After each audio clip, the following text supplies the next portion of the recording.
The notice requirement provided for the open public meeting law has been satisfied. Notice having been properly given and said notice having been transmitted to the Courier News on Tuesday, April the 12th, 2022, as well as a posting on the city's website. Good evening, everyone. Mr. Clerk, can we have a roll call, please? Council members Briggs Jones. Present. Councilwoman Davis. Present. Councilman Hockaday. Present. Councilman McKenna. Present. Councilwoman Mills Ransom.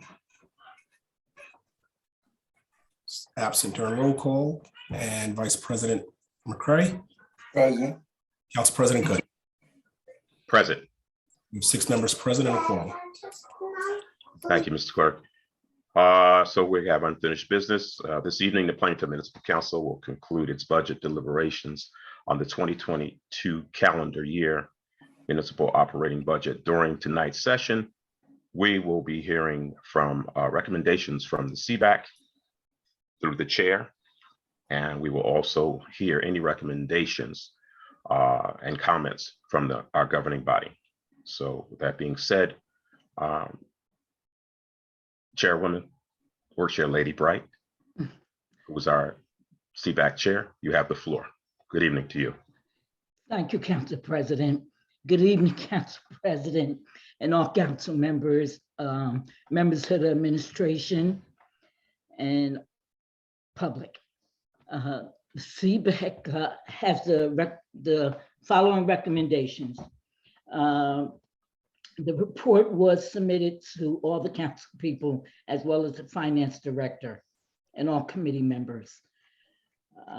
We'll move right on to the 2022 sit-in budget advisory committee members. Sylvia Owens was appointed by Council President Barry Good, who represents the 1st and 4th Ward. I myself was appointed by Council Vice President Charles McCray of the 3rd Ward. Charles Simmons was appointed by Council and Steve Hockaday at large. Jacqueline Robinson was appointed by Councilwoman Joylette Mills Ransom, 2nd and 3rd. Walter Harris was appointed by Councilwoman Ashley Davis, 1st Ward. Loveday Trumbo was appointed by Councilman Sean McKenna, 2nd Ward. And Corey Pettis was appointed by Councilwoman Terry Briggs Jones of the 4th Ward. The committee overview. Transparency to the public by government officials is not always automatically offered. The CPAC would like to make mention that we are not aware of any surrounding towns that Plainfield is too often compared to that encourage resident participation in their budget process. To that point, the entire CPAC team would like to extend our sincere gratitude to the MAP administration and the Plainfield City Council for including residents in the budget process. The opportunity to play a part in the city's budget process is a true sign of transparency within the administration and the city council, and a unique and valuable learning experience. Although it appears the CPAC team was engaged a little late in the process compared to previous years, we were still able to have ample group meetings to review, discuss, and identify questions for the department heads that we deem relevant to the budget. As in past years, we believe that all department heads made a sincere effort to keep their budget requests to essential funding needed to provide services to our residents. As we are all too painfully aware of the unfortunate events of the last 2 years that crippled our nation, as well as our economy, the administration was still able to present a zero tax increase for those years.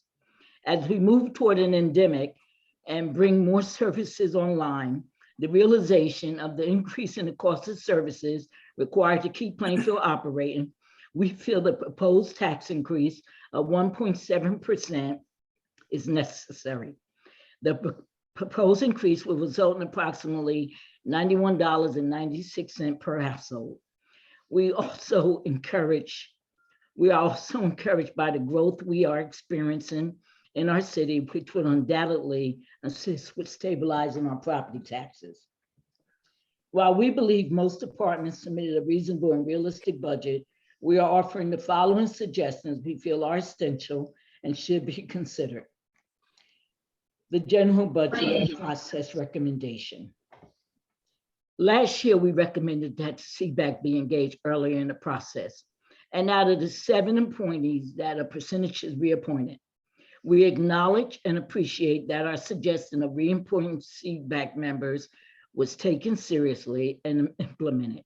We still feel that it would be more advantageous if the CPAC was activated earlier in the budget process to perform a meaningful review of the proposed budget before the budget is introduced to the public.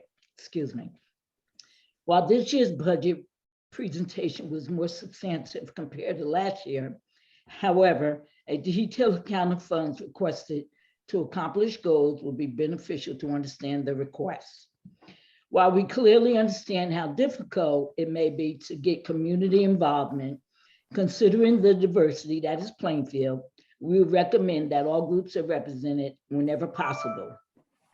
Most importantly, we also recommend that when council members select appointees, that the seriousness of the task is communicated and the appointees are willing and able to fully commit and attend all meetings. The CPAC team still had questions and concerns centered around surplus, such as what percentage is required to maintain a positive bond rating and how surplus is generated. A more detailed explanation is recommended and should be a comprehensive part of the process. Lastly, we would like to acknowledge and wish Director Ron West the very best in his retirement and thank him for his patience, his invaluable knowledge, and for ensuring we understood the process. CPAC budget recommendations and observations. The last 2 years were unique due to the COVID pandemic, and many services that the city normally provides were temporarily on hold, which we believed helped to bring a zero tax increase for the years 2020 and 2021. We are happy to see that the surplus was not depleted, and in fact, it has increased to approximately $9.6 million. It appears that we are approaching an endemic and more services will be needed and required. The concern is if a significant portion of this budget is being subsidized through American Rescue Plan Act funds, which we most likely will not realize again. The budget had many lines with an amount requested by the department and zero recommended by the administration. When CPAC questioned this, it was pointed out that the funds would be coming from American Rescue Plan Act funds. Going forward, the CPAC recommends that any monies received from federal or state funding, the total amount expected to be funded by the outside source should be posted on budget lines. The CPAC team has concerns that the rate of growth will have a strain on the budget shortly and encourage the city to continue to focus on bringing services that will generate income through sales and services that will enhance the budget, such as the cannabis business. We recommend that a portion of the surplus be utilized this year to offset the proposed tax increase. If a percentage of the surplus was used this year to offset the proposed increase in property taxes, as more projects come online, contributing to our tax base, this should assist in replenishing our surplus going forward. It's recommended that all requested funds under line items labeled miscellaneous, business administration, and centralized accounts should be presented, as these areas represent approximately 40% of the total budget. We are all aware the extraordinary burden and city-funded pensions can be on taxes. The CPAC strongly recommends that wherever possible, city-funded pensions are replaced with 401k type of benefits. Lastly, the CPAC recommends the administration review all departments to identify positions that can be performed by a non-managerial or manager-assisted position. The 2022 CPAC development budget recommendations, department budget recommendations. For the police department, first and foremost, the CPAC would like to thank our police officers for working with this administration and city council to reduce crime in the city of Plainfield. We recommend the following. After hiring more police officers, we strongly recommend greater foot patrol be implemented to increase community policing. Develop a plan to entice, recruit, and maintain potential and current officers. We notice year over year, overtime has increased, and we recommend a stronger focus is placed on decrease in overtime. A yearly forensic audit should be performed to evaluate what needs to be optimized and streamlined about the operating budget costs. The fire department recommendations, as with the police department, the CPAC offers our sincere thanks and gratitude for all you do in keeping our city safe. The CPAC recommends the following for the fire department: a strong emphasis on building up the Office of Emergency Management for this unit to successfully handle any emergencies that may occur within the city. The same would apply to our CERT, Community Emergency Response Team program. We also recommend the department find a way to cut back on overtime as we reach the maximum number of firefighters. For information technology, we thank them for all they do in keeping the city informed. The various communication vehicles that were used throughout the pandemic to keep the residents informed were exceptional. The CPAC does recommend that the website is reviewed for needed updates and navigation issues. If possible, add a communication portal by department for public use. For the economic department, we ask that they continue to seek out investors that will bring services to enhance the city and contribute to our tax base. Continue to develop a training program that will enable and encourage minority business owners to respond to city's requests for proposals. Department of Public Works, the number of roads that were paved in the last 2 years speaks volume for this administration and the city council. We look forward to money being budgeted to continue repaving Plainfield streets. We do recommend that all recently paved streets are reviewed for restriping with directional markings. The administration is doing a great job on the project Light Up the City, and we encourage funds to be budgeted to continue this program. If any roads are maintained by both the county and the city should coordinate with the county so the entire road can be repaved at the same time, and funds should be budgeted for that. The Department of Social Services, we only have one recommendation for the Department of Social Services, which does an excellent job in providing services for our residents. And the one recommendation is that funds are allocated for a Narcan training and course and training program. The Plainfield Public Library, we recommend that the city fully supports the library's budget to assist with operating costs and building improvements. In addition, we recommend the library partner with our Department of Communications to assist in creating awareness of all the wonderful programs that our library has to offer. The library seems to be underutilized, and a portion of its budget should be allocated to promote and encourage more resident participation. Recommendations for the Plainfield City Council. The City Council and administration presented a thorough budget that will provide services and resources to keep the city running day to day. We also recommend that the City Council continue to support the administration on development projects and will assist in stabilizing residential property taxes. We recommend that the City Council include budget presentations for the business administrator, municipal court, public defender, corporate counsel, city clerk, and other municipal line items. In conclusion, the CPAC agrees the administration continues to make every effort in the budget process to provide all services while stabilizing taxes for our residential homeowners. We agree that the city is financially responsible and continues to maintain an A1 Moody rating. The city of Plainfield does not operate in a silo. In light of the current state of the economy, rate of inflation, increase in the cost of goods and services countrywide, after 2 years of zero property tax increase, it is understandable that a small increase is needed this year to cover services and keep the city running. We encourage the City Council to continue to support the administration in maintaining its current trajectory of development that will, at the very least, stabilize and possibly reduce homeowners' property taxes. And that is it for the report. Thank you.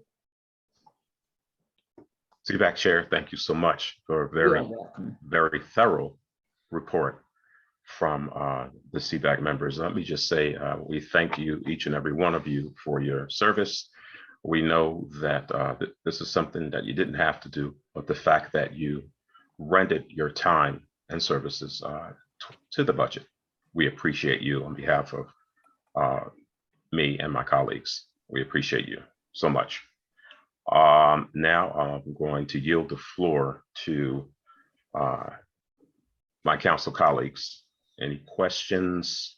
We'll start with, I believe that the only Councilman McKenna and Councilwoman Davis.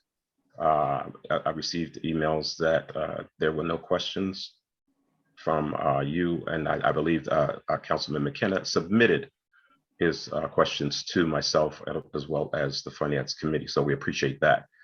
But I'll yield the floor to Councilwoman Terry Biggs-Jones. Good evening. Great evening. I have no questions at this time. Thank you, Councilwoman. Councilwoman Ashley Davis. Good evening. I want to first thank the CPAC committee for all the work that you all do and continue to do every year. One recommendation that we see every year is that the CPAC wants to start in the process earlier. So what can we do to get them involved earlier in the process? Is that even possible? Because that's a recommendation that they give year after year. Thank you. Councilman Steve Hockaday. Is my question going to get answered?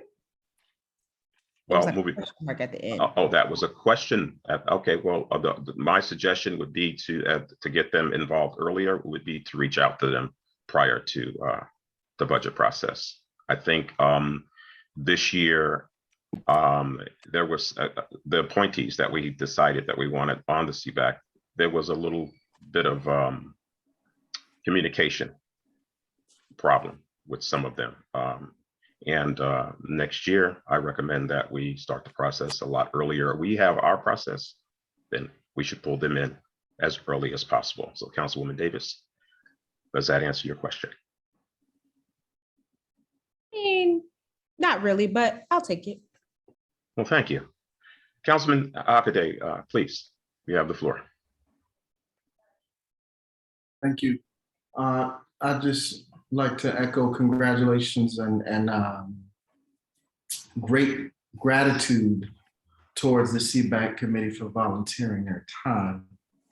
It does take quite a bit of time and investment and participating, and it's a valuable community function to take part in this and to become familiar with how the city engages its budgetary process and how the budget is passed.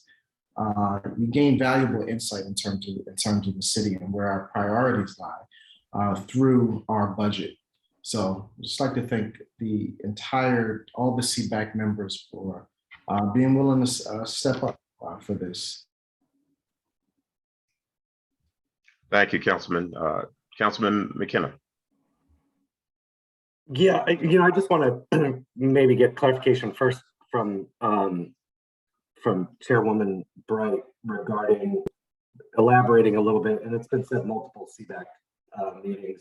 How early did the CPAC have an idea of how early they think they should be involved, or a timeline roughly?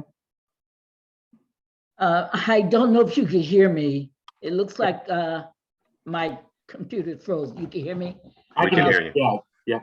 One of the suggestions from the team was that we start while the department heads were creating their budget. I don't know how realistic that is. I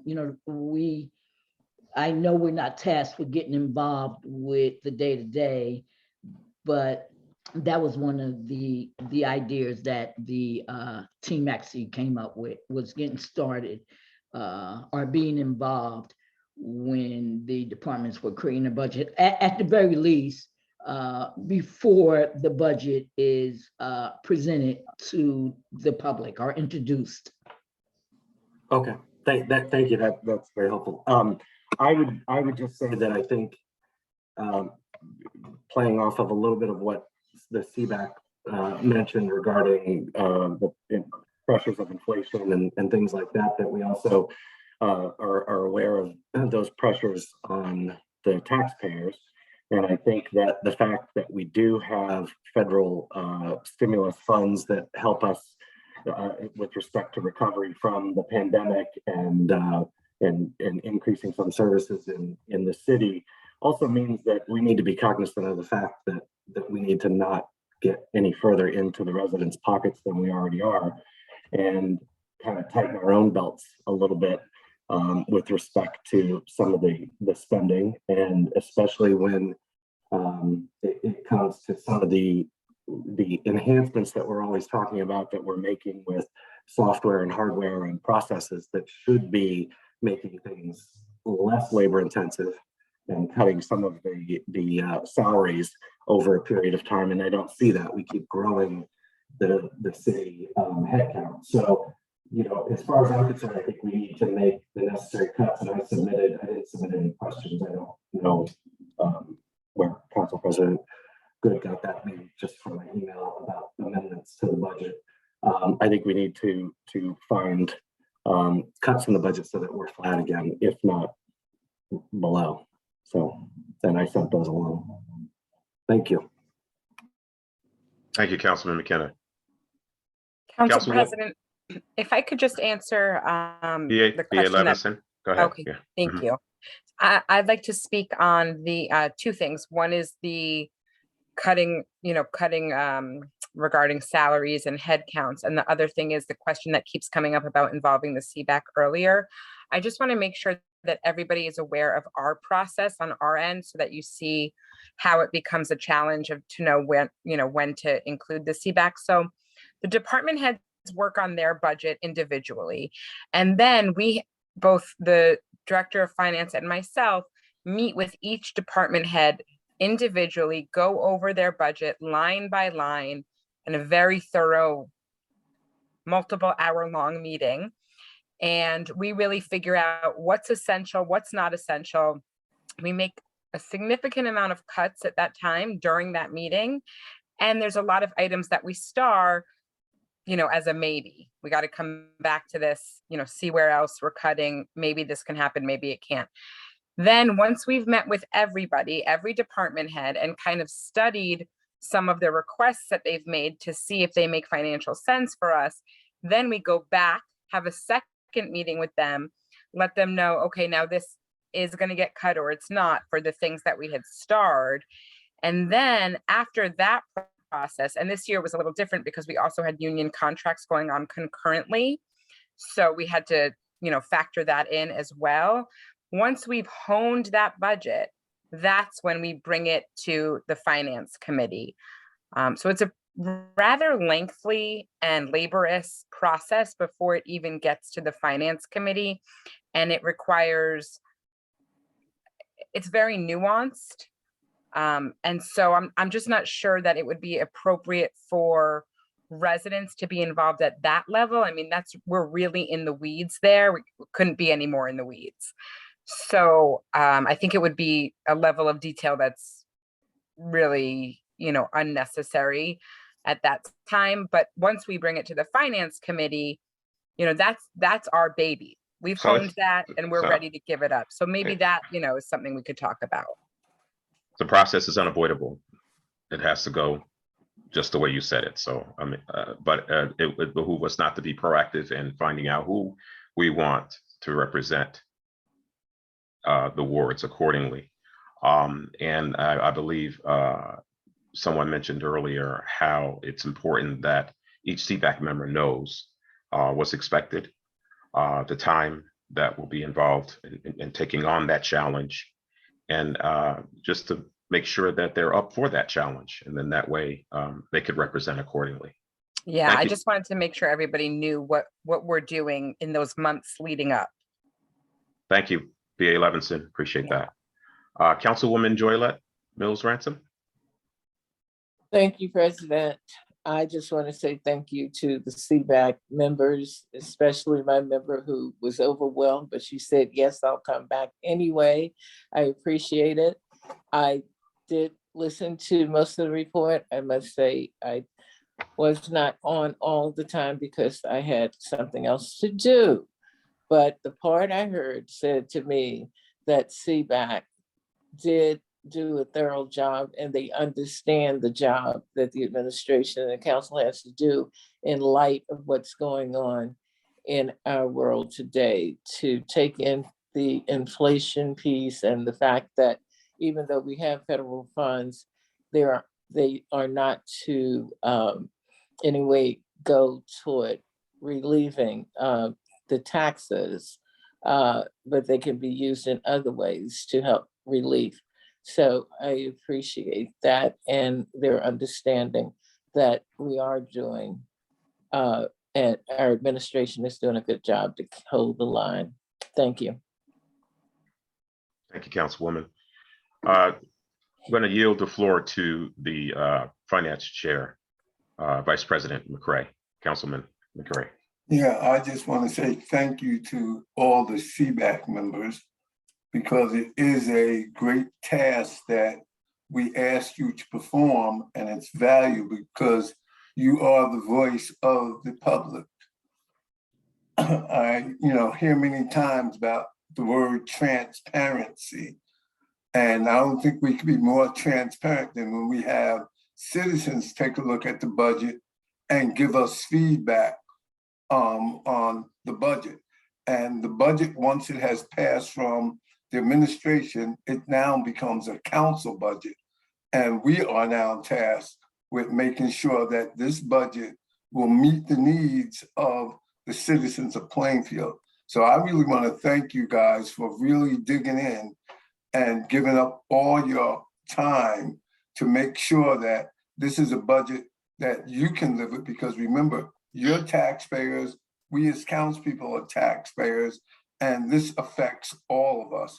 So thank you for your time and great job by everyone. Thank you, Councilman.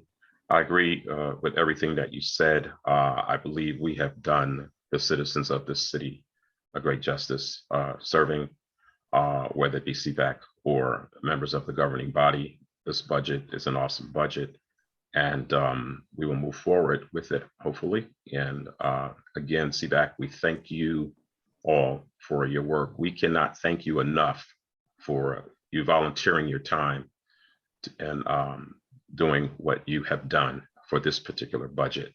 So now we are going to move to the citizens for participation. And we have put aside a total of 30 minutes and have been allocated for a public comment. If you wish to be heard, please hit the hand icon to be recognized, and you will be unmuted once you have been unmuted. Please give your name and address for the record. Each speaker, again, will be given 3 minutes, and the floor is now open. Floor is now open for public comment. Council Eddie President. Pricer, 1 second. Mr. Clerk, I believe you were going to say something. Yeah, you have one of the CPAC members who've had their hands up. I think they want to say something. Okay, Ms. Pricer, will you hold 1 second? Okay. Yes. Go right ahead. Oh, okay. I'm sorry. I didn't realize you were calling on me. The first thing that I wanted to do, and there's only a couple of the CPAC members on, but I did want to recognize Chairwoman Bright for the work that she did in leading us to get to presenting the recommendations that we did tonight, and the work that she personally did in pulling that all together. So I didn't want it to go without her being personally recognized for everything that she did, not just the committee, but she is the leader. The second thing I just wanted to say was in response to CPAC's recommendation that we be involved earlier and understanding, and thank you, Ms. Levinson, for letting us know exactly what your process is. I think what our concern is that when we're brought in, because the budget has already been introduced, there is the perception that there's not really any recommendation we can make that would change a number, because that would delay the process. And we certainly don't want to do that. But what I would say, and something that happened this year that maybe would make it seem like CPAC's recommendations have a little bit more weight, is exactly what the police director did in terms of addressing the recommendations from the prior year in his budget presentation. And maybe if each department were required to include direct responses to the prior year's recommendations, it would give the appearance that CPAC's recommendations actually have more weight in the process if we can't be involved before the budget is presented to the public. And I completely understand why that would be problematic. But I think making sure that the recommendations are required to be addressed in the next year's budget presentation would go a long way for showing the meaningfulness of those recommendations. Thank you so much. I appreciate your comments. Mr. Harris or Ms. Owens, would you care to say anything? Good evening, Councilman. Good evening.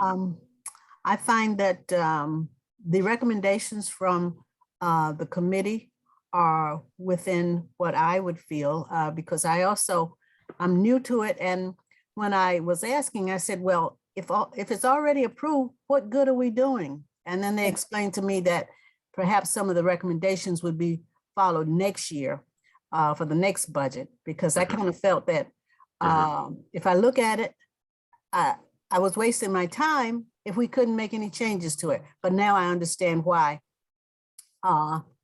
it's done the way it is, and I agree with it. Thank you so much. Thanks for serving as well. Mr. Harris. Good evening, everyone. Could you clarify for Ms. Owens that the budget is not approved? And I feel bad that the CPAC was under the impression that the budget was the budget has not been approved. Council President, can I weigh in on that, please? Mr. Mayor, go right ahead. Yeah. So the statutory language for the introduction of the budget is approved.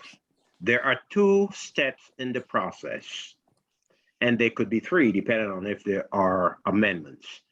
But when the administration puts together a budget, it has to be and adopted. gives it to the council officially at a council meeting, it is approved on introduction. So the introduction of the budget is the approval of the budget. However, there's a difference between approval and adoption. But the introduction of the budget, once the council takes that budget, that's the approval of the budget. So that begins the process. That is, and I use the word begin loosely, that is when it now becomes the council's budget, and the council could do whatever it chooses with that budget. So the introduction of the budget is the approval of the budget.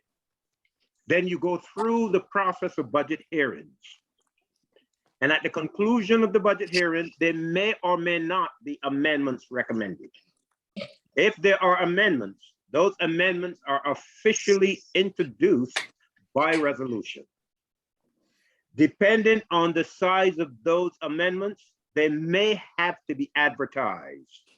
And if they have to be advertised for 3 days. After which you could then adopt the budget with the approval of the Division of Local Government Services. Now, if you make amendments that don't have to be advertised, those amendments could be introduced by resolution on the same night upon which the council may choose to adopt the budget. But so as to clarify, the approval of the budget is not the adoption of the budget. Changes can be made after the budget has been introduced/approved. Does that clarify things?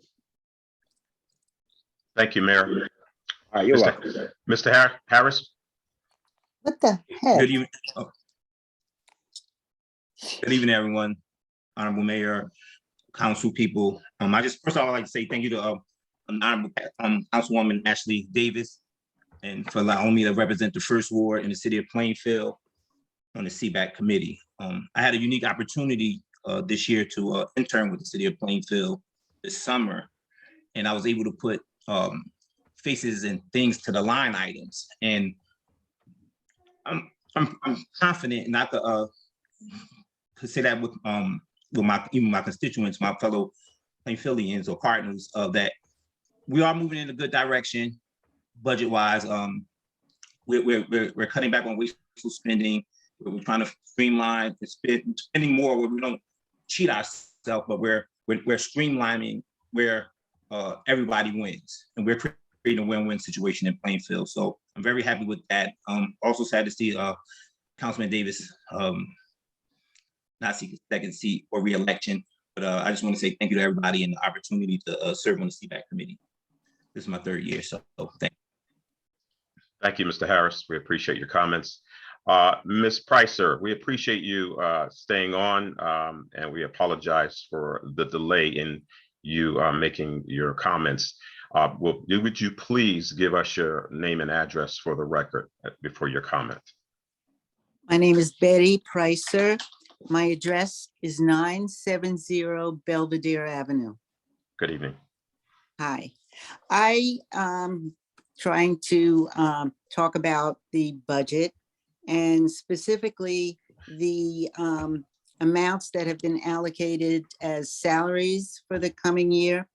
I feel that everybody is due a fair wage for their work, but I found that the amount of money that was given to our mayor, the increase is just unconscionable.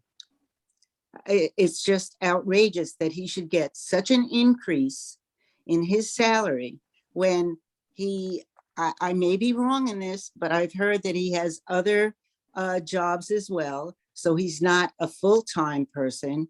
And people in Plainfield have been hit hard by the pandemic and inflation. And I think that it's just unfair that this man is to be given such a high increase. Thank you, Ms. Pricer. We appreciate your comments. Any more for public comment?